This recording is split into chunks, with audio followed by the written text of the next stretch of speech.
साथियों, अगर आप जेएनएम नर्स बनना चाहते हैं, जेएनएम नर्सिंग कोर्स के बारे में जानकारी चाहते हैं, तो आज का ये वीडियो आप लास्ट तक जरूर देखिए। जेएनएम नर्सिंग कोर्स के एडमिशन प्रोसेस में, एलिजिबिलिटी क्राइटेरिया में कई सारे चेंजेस हुए हैं, जो कि हर एक स्टूडेंट को जानना जरूरी है। सो अगर आप जानना चाहते हैं तो लास्ट तक बने रहिए। इस वीडियो में हम आपको बताएंगे जेएनएम नर्सिंग कोर्स में एडमिशन से लेकर के जब तक आपको जॉब नहीं मिल जाती उसके बीच में क्या क्या करना होता है, मतलब कि क्या क्या प्रोसेस रहता है, हर एक चीज के बारे में बात करेंगे। जेएनएम नर्सिंग कोर्स क्या होता है, कितने साल का होता है, फीस कितनी होती है सरकारी और प्राइवेट कॉलेज में, इसमें आपको क्या क्या पढ़ाया जाता है, इसके अलावा कौन कौन सी जॉब्स के लिए आप अप्लाई कर सकते हैं, सैलरी कितनी होगी गवर्नमेंट या फिर प्राइवेट हॉस्पिटल में, हर एक चीज पर हम चर्चा करेंगे। सो अगर आप जानना चाहते हैं तो वीडियो के एंड तक बने रहिए, कंप्लीट इन्फॉर्मेशन आपको मिलेगी। साथियों, सबसे पहले हम बात कर लेते हैं जेएनएम नर्स कैसे बने, देन आपको डिटेल में बताएंगे कोर्स के बारे में। तो जेएनएम नर्स बनने के लिए जरूरी है कि सबसे पहले आप अपनी 12वीं यानी कि 10+2 की जो पढ़ाई है वो आप कंप्लीट करें। 12वीं यानी कि 10+2 की जो परीक्षा है आप किसी भी मान्यता प्राप्त बोर्ड से पास कर सकते हैं। उसके बाद आपको नर्सिंग कोर्स में एडमिशन लेना होगा। जेएनएम नर्स बनना है इसलिए आपको जेएनएम नर्सिंग कोर्स में एडमिशन लेना होगा।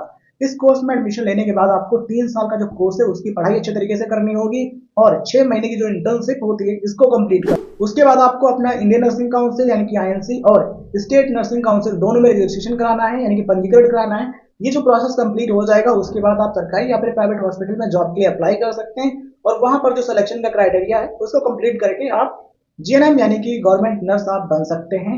General nursing and midwifery nurse जो प्रोफाइल होते हैं जैसे कि स्टाफ नर्स या फिर नर्सिंग ऑफिसर, उन पर आप काम कर सकते हैं। अब हम आपको बताते हैं जनरल नर्सिंग कोर्स के बारे में डिटेल से, क्या होता है, कितने साल का होता है और बहुत सारी चीजें। सबसे पहले बात करते हैं जेएनएम क्या होता है और कितने साल का होता है। तो जेएनएम एक नर्सिंग का डिप्लोमा कोर्स है, ध्यान रखिएगा नर्सिंग में डिप्लोमा है ना कि डिग्री। बीएससी नर्सिंग जो है 4 साल का होता है, पोस्ट बेसिक बीएससी नर्सिंग ये डिग्री कोर्स है, but JNM nursing nursing field में डिप्लोमा कोर्स है। ठीक है, ये जो कोर्स है 3 साल का होता है और 6 महीने की इंटर्नशिप होती है, इसलिए इसमें टोटल जो है आपको 3.5 साल यानी 3.5 ईयर्स का जो टाइम है ये देना होता है। इस कोर्स को करने के बाद आप स्टाफ नर्स बन सकते हैं, नर्सिंग ऑफिसर बन सकते हैं। इसके अलावा और भी कई सारे जो जॉब प्रोफाइल्स होते हैं उनके नाम अलग अलग होते हैं, उन पर आप सेलेक्ट हो सकते हैं। सरकारी या फिर प्राइवेट दोनों सेक्टर्स में जॉब के लिए अप्लाई कर सकते हैं। और ये जो कोर्स है इसको लड़के और लड़कियां दोनों ही कर सकते हैं, मतलब कि इस कोर्स में male and female both candidates admission ले सकते हैं। ठीक है, चलिए अब हम बात करते हैं इस कोर्स के एडमिशन के प्रोसेस के बारे में। उससे पहले आपको जानना जरूरी है कि ये कोर्स कौन कर सकता है। तो ये जो कोर्स है इसको लड़के और लड़कियां दोनों ही कर सकते हैं और वे सब स्टूडेंट्स कर सकते हैं जिन्होंने 12वीं यानी 10+2 की जो परीक्षा है, फिजिक्स केमिस्ट्री बायोलॉजी या फिर फिजिक्स केमिस्ट्री मैथमेटिक्स या फिर कॉमर्स या फिर आर्ट्स या फिर एग्रीकल्चर, किसी भी सब्जेक्ट से अगर आपने 12वीं की है लेकिन 12th में यानी कि 12वीं में आपके पास इंग्लिश सब्जेक्ट था, इसका मतलब ये है कि 12th विद इंग्लिश और इन एनी स्ट्रीम, मतलब स्ट्रीम कोई भी थी, 12th में इंग्लिश सब्जेक्ट था, आप इस कोर्स में एडमिशन के लिए एलिजिबल होंगे। अब यहाँ पर यह भी ध्यान रखना जरूरी है, कुछ गवर्नमेंट कॉलेजेस या फिर कुछ प्राइवेट कॉलेज के फॉर्म निकलते हैं, वहां पर यह कहा जाता है कि इस एडमिशन के प्रोसेस में केवल जो बायोलॉजी वाले स्टूडेंट्स हैं वो ही अप्लाई कर सकते हैं। तो कुछ कॉलेजेस जो है वो केवल बायोलॉजी वाले स्टूडेंट्स को एडमिशन देते हैं, बट मैक्सिमम कॉलेजेस हैं सरकारी और प्राइवेट वो सभी स्ट्रीम के स्टूडेंट्स को अलाउड करते हैं इस कोर्स में। यानी कि 12th में आपके पास इंग्लिश सब्जेक्ट था, स्ट्रीम कोई भी थी, आप अप्लाई कर सकते हैं, एडमिशन ले सकते हैं। बट कुछ कॉलेज होते हैं जो कि केवल फिजिक्स केमिस्ट्री बायोलॉजी वाले स्टूडेंट्स को ही एडमिशन देते हैं, ये वास्तविकता है, इस चीज का ध्यान रखें। देखिए अधिकतर जो कॉलेजेस हैं वो प्रेफर करते हैं, यानी कि जो फिजिक्स केमिस्ट्री बायोलॉजी वाले स्टूडेंट्स हैं उनको प्राथमिकता देते हैं, बट एडमिशन जो आर्ट्स वाले हैं या फिर कॉमर्स वाले हैं उनको भी मिलता है। ठीक है, अधिकतर जो कॉलेजेस हैं वो किसी भी स्ट्रीम के स्टूडेंट को एडमिशन देते हैं, बट कुछ कॉलेज हैं केवल बायोलॉजी वाले स्टूडेंट्स को ही एडमिशन देते हैं। अब सवाल आता है कि एज कितनी होनी चाहिए। तो कम से कम जो एज यानी कि जो मिनिमम एज लिमिट है वो है 17 ईयर्स यानी कि 17 वर्ष। आपकी जो एज है वो आप जिस वर्ष एडमिशन लेने जा रहे हैं इस कोर्स में उस वर्ष के 31 दिसंबर तक कम से कम 17 वर्ष होनी चाहिए, यानी कि 17 ईयर्स होनी चाहिए, 17 से कम नहीं होनी चाहिए। 17 वर्ष है या फिर इससे ज्यादा है तो निश्चित आप एडमिशन ले सकते हैं। अब सवाल आता है कि मैक्सिमम एज लिमिट क्या है, यानी कि अपर एज लिमिट क्या है। देखिए पहले 35 वर्ष age limit, but Indian nursing council का नया नोटिस जारी हुआ है, उसमें ये लिखा है कि जो नर्सिंग के कोर्सेज हैं जीएनएम एएनएम या फिर post basic BSc nursing BSc nursing MSc nursing, इन सभी कोर्सेज में एडमिशन लेने के लिए अब कोई भी अधिकतम आयु सीमा नहीं है। There is no upper age limit, आपकी एज चाहे जितनी भी हो आप एडमिशन ले सकते हैं, बट 17 से कम नहीं होनी चाहिए। 17 वर्ष है या फिर इससे ज्यादा है, जितनी भी आप एडमिशन ले सकते हैं। सवाल आता है कितने परसेंट मार्क्स होने जरूरी हैं। तो 12वीं में आपके कम से कम 40% यानी कि मिनिमम 40% मार्क्स होने जरूरी हैं, 40% से कम नहीं होने चाहिए सभी सब्जेक्ट्स के मार्क्स मिला करके।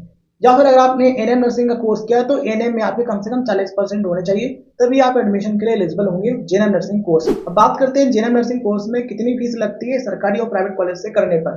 साथियों डिपेंड करता है कि आप किस कॉलेज में और किस लेवल के कॉलेज में एडमिशन लेने जा रहे हैं, बिकॉज अलग अलग सरकारी कॉलेज हैं उनमें फीस काफी अलग अलग है, प्राइवेट सेक्टर में भी ऐसा ही है, उस कॉलेज में फीस कम है, उसमें थोड़ा सा ज्यादा है, उसमें उससे भी ज्यादा है। अगर हम बात करें किस रेंज में फीस होती है, तो सरकारी कॉलेजों में जनरल नर्सिंग की जो फीस है वो 30,000 से 80,000 या फिर 90,000 रुपए तक का हो सकता है। 3 साल का फीस यानी कि 3 इयर्स का जो फीस है वो लगभग आपका 90,000 रुपए तक हो सकता है। कुछ कॉलेज होंगे जहां पर आपको उससे भी, जो हमने फीस स्ट्रक्चर बताया, उससे कम भी फीस देखने को मिल सकती है, बट अधिकतम इस रेंज में आपको देखने को मिलेगा कितना, 90,000 रुपए तक। कुछ कॉलेज हो सकते हैं जहां पर आपको 25,000 या फिर 30,000 रुपए एक साल के देने पड़े गवर्नमेंट कॉलेज में। कुछ कॉलेज हो सकते हैं जहां पर इससे भी कम फीस लगे एक साल की, 3 इयर्स की लगभग 90,000 रुपए तक लग सकती है। अगर हम बात करें प्राइवेट सेक्टर की, तो प्राइवेट सेक्टर के जो कॉलेजेस हैं उनमें भी फीस काफी अलग अलग होती है। कुछ कॉलेज जहां पर आपको 50,000 रुपए फीस एक साल की देखने को मिले, 54,000 रुपए, 60,000 रुपए, 70-75,000 रुपए, और कुछ कॉलेज होंगे जहां पर आपको 1 लाख या फिर 1,20,000, 1,30,000 रुपए प्रति वर्ष यानी कि पर ईयर के देने पड़े। इस तरीके से अगर हम बात करें कितनी टोटल फीस लग सकती है 3 इयर्स की, तो वो 1 लाख से 3,90,000 रुपए तक की फीस लग सकती है 3 इयर्स की।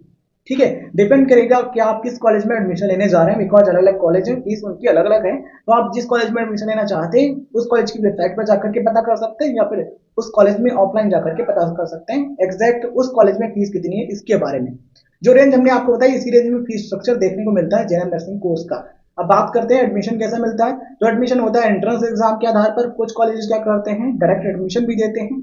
कुछ कॉलेज 10वीं और 12वीं के जो मार्क्स हैं उनके आधार पर मेरिट लिस्ट बना करके एडमिशन देते हैं। अगर हम बात करें गवर्नमेंट कॉलेजेस में एडमिशन कैसे मिलता है, यानी कि जेएनएम के गवर्नमेंट कॉलेज में एडमिशन कैसे लें, तो उसके लिए आपको क्या करना होगा, एंट्रेंस एग्जामिनेशन देना होगा, या फिर आपको 10वीं और 12वीं के मेरिट के आधार पर एडमिशन मिलेगा।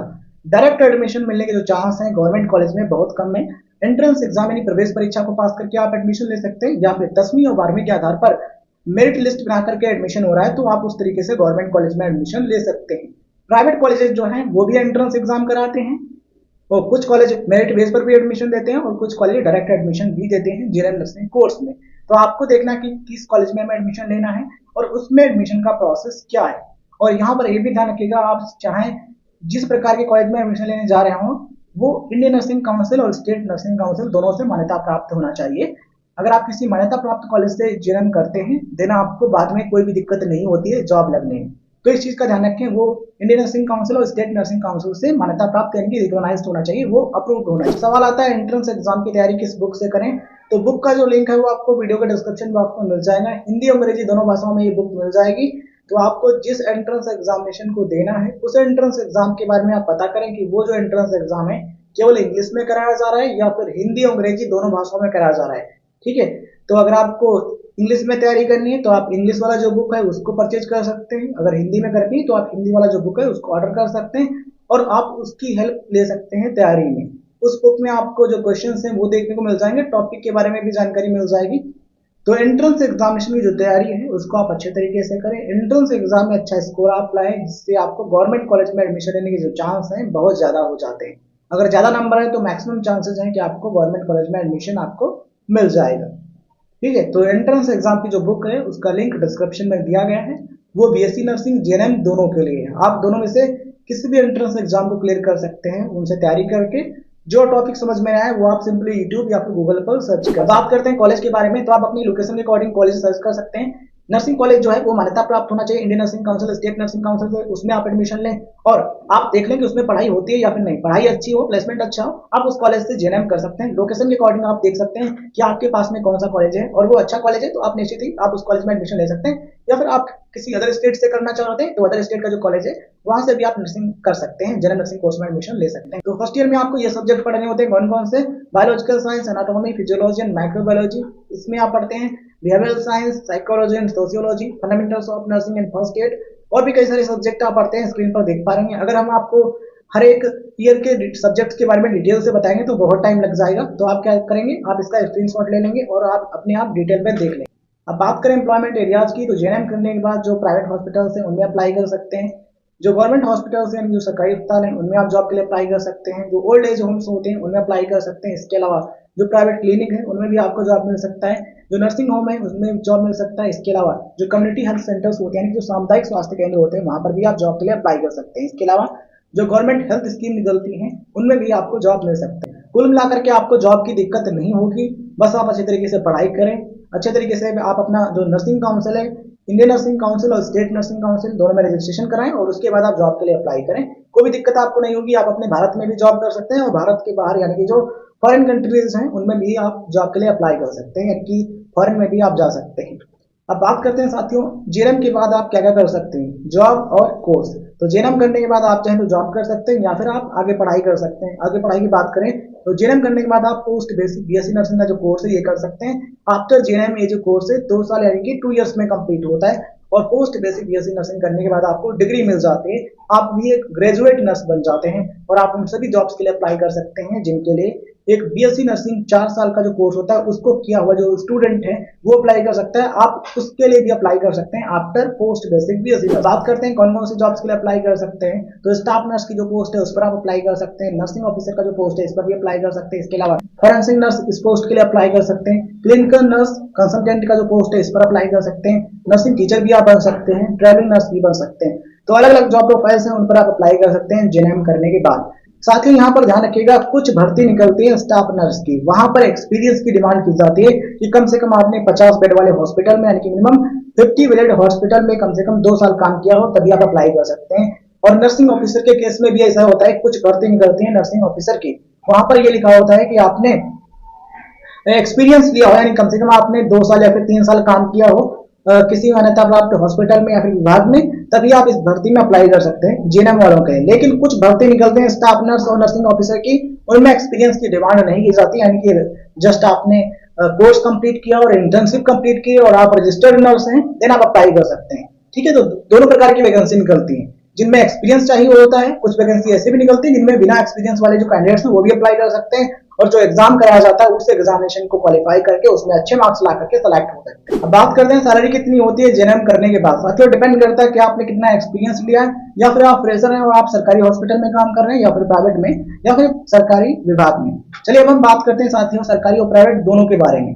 तो साथियों अगर हम बात करें गवर्नमेंट हॉस्पिटल की यानी कि सरकारी विभाग की या फिर कहें गवर्नमेंट सेक्टर की, तो अगर आपको जॉब मिल जाता है स्टाफ नर्स का या फिर नर्सिंग ऑफिसर का और वहां पर एक्सपीरियंस डिमांड नहीं की जाती है, अगर आपको संविदा पर जॉब मिलता है देन मैक्सिमम चांसेस है आपकी जो स्टार्टिंग सैलरी है वो 18,900 रुपए पर मंथ हो सकती है। कुछ जो जॉब होंगी जहां पर आपको 25,000 रुपए पर मंथ की सैलरी देखने को मिल सकती है, कुछ जॉब होंगी जहां पर आपको 40 या फिर 45,000 रुपए पर मंथ तक की जो सैलरी है वो देखने को मिलेगी। ठीक है, और कुछ स्टाफ नर्स की जॉब प्रोफाइल्स होंगी, कुछ स्टाफ नर्स की भर्ती आती है उसमें आपको स्टार्टिंग में लगभग 60 से 70,000 रुपए की इन हैंड सैलरी मिलती है, यानी जितने भत्ते मिलते हैं और जो बेसिक सैलरी होती है उनको ऐड कर दें, जो टैक्स कटता है उसको हटा दे, एक फाइनल अमाउंट जो बचता है वो लगभग 60 से 70,000 रुपए होता है स्टार्टिंग में। और एक्सपीरियंस भी कुछ जो भर्ती आती है उसमें चाहिए नहीं होता है, बस वहां पर आपको एग्जामिनेशन को क्लियर करना होता है। अगर आप उस एग्जाम में अच्छा परफॉर्म करते हैं, अच्छे नंबर लाते हैं, देन आप सेलेक्ट हो सकते हैं, स्टाफ नर्स बन सकते हैं और स्टार्टिंग सैलरी आपकी 60 से 70,000 रुपए हो सकती है और एक्सपीरियंस होने के बाद 1.5 लाख या फिर इससे ज्यादा भी हो सकती है। ठीक है, नर्सिंग ऑफिसर की बात करें तो नर्सिंग ऑफिसर का जो पोस्ट होता है उस केस में देखा जाता है कि अधिकतर जो वैकेंसी आती है उसमें एक्सपीरियंस की डिमांड की जाती है कि आपने कम से कम 2 साल काम किया और आपके पास एक्सपीरियंस सर्टिफिकेट हो। ठीक है, देन आप उसमें अप्लाई कर सकते हो। नर्सिंग ऑफिसर की जो स्टार्टिंग सैलरी है वो 70 से 77,000 रुपए होती है एक महीने की यानी कि पर मंथ की, और एक्सपीरियंस होने के बाद 1 लाख 1.5 लाख 2 लाख रुपए तक भी हो सकती है। तो डिपेंड करता है कि आप कितना एक्सपीरियंस लिए हैं या फिर आप फ्रेशर हैं। समय के साथ सैलरी बढ़ती रहती है, जितना आप अच्छे तरीके से काम करें उतना जो एक्सपीरियंस है वो गेन करेंगे और प्रमोशन के साथ सैलरी जो और भी ज्यादा हो जाती है। तो ये इस रेंज में आपको सैलरी देखने को मिलती है गवर्नमेंट सेक्टर में यानी कि सरकारी क्षेत्र में। अब बात करते हैं साथियों प्राइवेट सेक्टर की, तो डिपेंड करता है कि प्राइवेट सेक्टर में आप किस लेवल के हॉस्पिटल में या फिर किस लेवल के क्लिनिक में काम कर रहे हैं। ठीक है, कुछ जो प्राइवेट हॉस्पिटल्स हैं जहां पर आपको 15 से 25,000 रुपए पर मंथ तक की सैलरी मिल सकती है एज अ फ्रेशर, यानी कि जब आपको बिल्कुल भी एक्सपीरियंस नहीं होगा तब। कुछ प्राइवेट हॉस्पिटल्स हो सकते हैं जहां पर आपको 7 से 8,000 रुपए या फिर 10,000 रुपए पर मंथ तक की सैलरी मिल सकती है स्टार्टिंग में, यानी जब आपको बिल्कुल भी एक्सपीरियंस नहीं होता है तब। तो अलग अलग लेवल के हॉस्पिटल्स हैं, सैलरी भी अलग अलग होती है। कुछ हॉस्पिटल्स होंगे जहां पर 15 से 25,000 रुपए स्टार्टिंग में, कुछ हॉस्पिटल्स होंगे जहां पर 7 से 8,000 रुपए या फिर 10,000 रुपए पर मंथ तक की सैलरी मिलेगी और एक्सपीरियंस होने के बाद 30,000 40,000 50,000 इससे ज्यादा भी हो सकती है। डिपेंड करता है कि आप कितने घंटे काम करते हैं और कैसे काम करते हैं, इन चीजों पर भी डिपेंड करता है। और हॉस्पिटल किस लेवल का है, लोकेशन कहाँ की है, मतलब किस लोकेशन पर हॉस्पिटल है, ये भी काफी मैटर करता है। तो आफ्टर एक्सपीरियंस आपकी जो सैलरी है वो बढ़ जाती है, दिक्कत आपको नहीं होगी। बस आपको अपनी पूरी मेहनत के साथ पढ़ाई करनी है, उसके बाद आपको अच्छे तरीके से इंटर्नशिप कंप्लीट करनी है, उसके बाद आपको अच्छे तरीके से काम करना है। कोई भी काम अगर आप अच्छे तरीके से करेंगे, मेहनत से करेंगे, ईमानदारी से करेंगे तो निश्चित ही आप उसमें बहुत अच्छा कर पाएंगे। हमारी तरफ से आप सभी को शुभकामनाएं। जो वीडियो जानकारी आपको पसंद आई हो तो इस वीडियो को लाइक और चैनल को सब्सक्राइब करने के बाद नोटिफिकेशन बेल जरूर ऑन कीजिए, जिससे आपको वीडियोज का नोटिफिकेशन मिलता रहे। आप हर एक वीडियो को देख पाएं। और आप जो सोशल मीडिया हैंडल्स हैं, आप उन पर भी हमें फॉलो कर सकते हैं। राइटिंग क्लब जो A2 प्ले है उस पर भी आप फॉलो कर सकते हैं, फेसबुक पेज पर भी फॉलो कर सकते हैं और यूट्यूब पर सब्सक्राइब करके नोटिफिकेशन बेल ऑन कीजिएगा। लेटेस्ट जो वीडियोज हैं उनके नोटिफिकेशन के लिए आप टेलीग्राम भी ज्वाइन कर सकते हैं। इसके अलावा जो व्हाट्सएप चैनल है राइटिंग क्लब का, आप उसको भी फॉलो कर सकते हैं। धन्यवाद, जय हिंद, जय भारत। हम आपसे मिलते हैं एक नए वीडियो में नए टॉपिक के साथ।